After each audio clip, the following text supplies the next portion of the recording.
You've been coding in the wrong IDE, and after this video, you'll never go back. What's up everyone, welcome back. If you're new here, I make videos that actually save you time as a developer. Today we're going to be doing a full install of IntelliJ IDEA in 2026. I'm not just going to walk you through clicking next, finish. I'm going to show you the setup that most people skip that makes IntelliJ feel like an absolute superpower. Today we're going to be covering just Windows, although the process is very similar for Mac and Linux, so no matter what you're on, stay here, watch the video, and you'll be able to follow along. By the end of this video, you'll have IntelliJ fully installed, configured, and ready to write production ready to code, faster than you thought possible. Let's get into it. Now, before we install anything, I want to quickly answer the question I know some of you are thinking, well, why IntelliJ when VS Code is the most popular one? Well, VS Code is an amazing text editor. IntelliJ is a full-blown IDE built specifically for Java, Kotlin, and other JVM languages.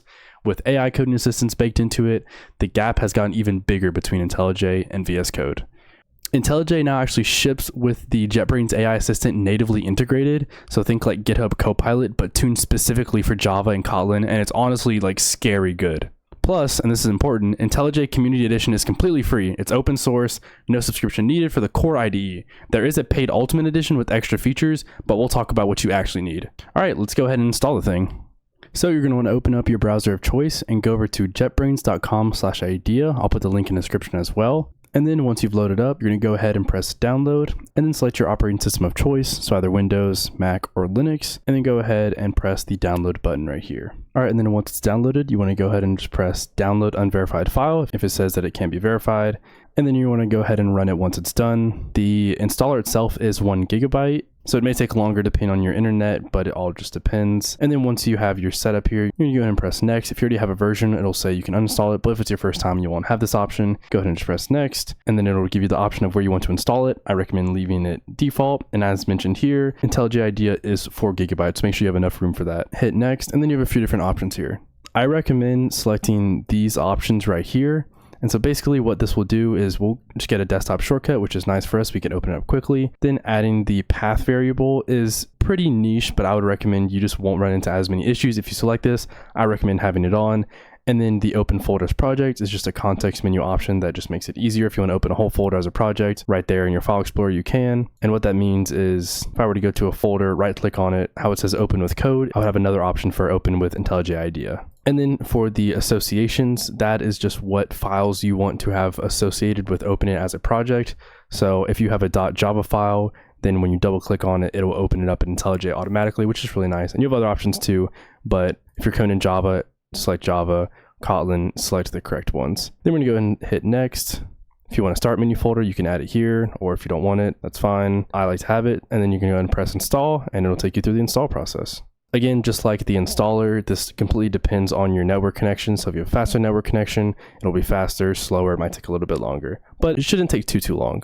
All right, and then once it is done installing, you'll get this little pop-up and it'll give you the option to run IntelliJ IDEA once you're done. And we'll just go ahead and select that to make it easier. And we can go ahead and hit finish and it'll open it for us. I will mention for Mac, all you have to do is open the .dmg, drag IntelliJ IDEA to your applications folder, and that's it. Might take a little bit longer while it indexes, but it shouldn't be too bad. And then on Linux, you're gonna extract the tarball to a folder like /opt/idea, and you run the idea.sh script inside of the bin folder, and you can create a desktop entry from inside the IntelliJ afterward. It will ask you on first launch though. Okay, perfect. So IntelliJ is open. This is most likely what you'll see, but without a list of stuff here because you've never made a project.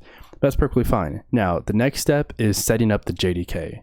Here's where a lot of people get stuck. IntelliJ needs a Java development kit, or a JDK for short, to compile and run Java code. If you don't have one, don't worry, IntelliJ will actually download one for you right here in the program. So when you go to create your first project, which we'll talk about in a second, you'll see an option to select a JDK. Now, if you don't have a JDK installed in your system, what you want to do is click here and you'll see like no JDK installed in red text. And you'll see an option down here that says download JDK. So you can hit that and it'll automatically get all the JDKs from online and allow you to download it right here. So you can go and select your version. The vendor that you want it from doesn't really matter, but I recommend going with Oracle OpenJDK. It's what I've always gone with. It's a free open source production ready code. That's really nice to work with.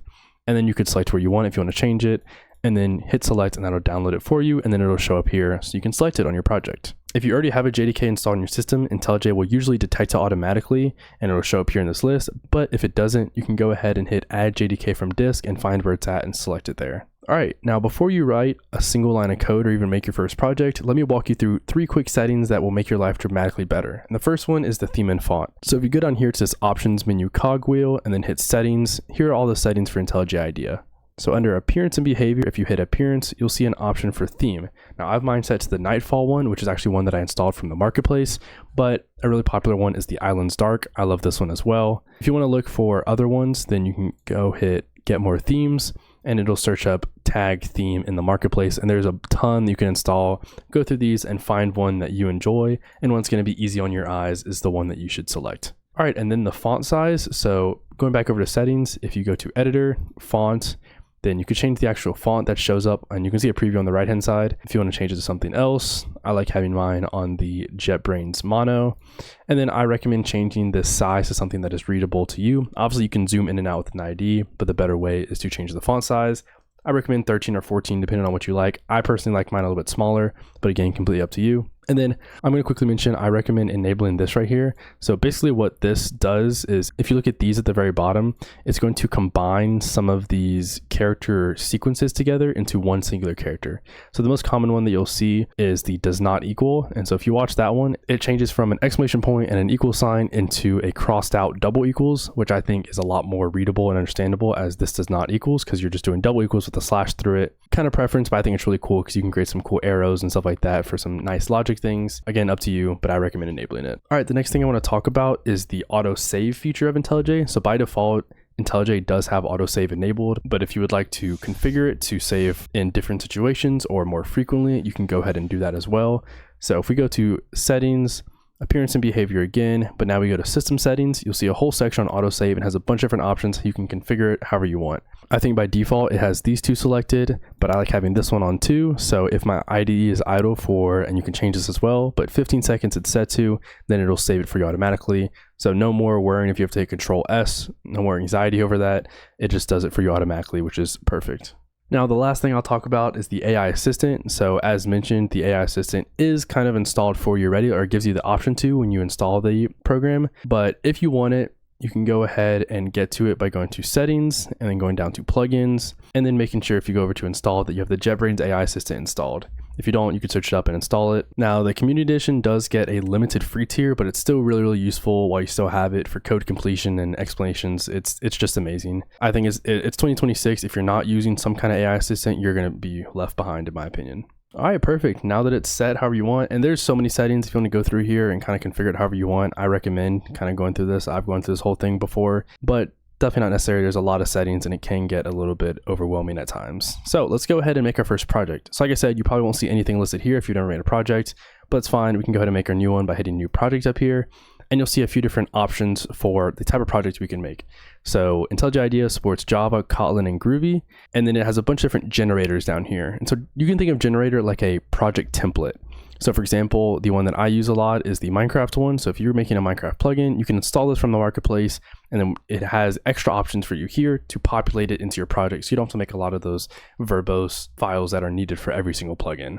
And they have support for a bunch of different stuff, Java, FX, React, Express, Angular CLI, HTML. There's a bunch of different stuff. You want to use one of those, great. But if you just want to make a general Java project, then you'd select Java up here. So you want to give it a name for this one. Let's just call it test project. And then give it a location as well. You can put this anywhere you want, but I think it defaults to IDEA projects under, I think it's under your program files or just under your user profile. You have the option to create a Git repository as well. I highly recommend you use this, but if you don't know about Git, you can leave it unchecked, but I have it on all my projects because it's good practice to use some type of VCS for any project that you're working with. Build system, again, if you're not too familiar with this, you can leave it on Maven is what I recommend, but basically it's a way to compile your Java project into a jar and add dependencies in with it. So it kind of manages it all for you. So you don't have to do it by yourself via command line. But Maven, Gradle, IntelliJ, you can select whichever one you want. The big thing is make sure you have your JDK selected. So again, if you don't have one listed here, download one from right here, but make sure you have whichever one you want selected right here. Then you have the option to add sample code. We'll leave it on for now, but usually I deselect this, but it'll just make like a main for you and give you some boilerplate code for you. Under advanced settings, leave this the same, unless if you have a domain, you would put that here. So for example, I own com.Karter Sanamo. So we know that this will be packaged under com.Karter Sanamo, giving me the rights to this project. The artifact ID is usually just the name of the project. All right, now we can go ahead and hit create, and you'll see our project gets populated. A lot of stuff happens quick, but you'll see a progress bar at the bottom, and then once it's done, it will be all good to go, and you'll either have your main.java or your pom.xml up. So as mentioned before, the Maven uses the pom.xml to package your project into a jar. It's a little bit outside of the scope of this video, but I do want to mention what the pom.xml is. It's what actually packages this whole thing into a jar. So you can go ahead and just deselect that. You probably won't be actually touching that. We can go ahead and test this out by hitting the green play button at the top. And if you see this output down here, then perfect. You are all good to go, and you are coding in Java inside of IntelliJ IDEA.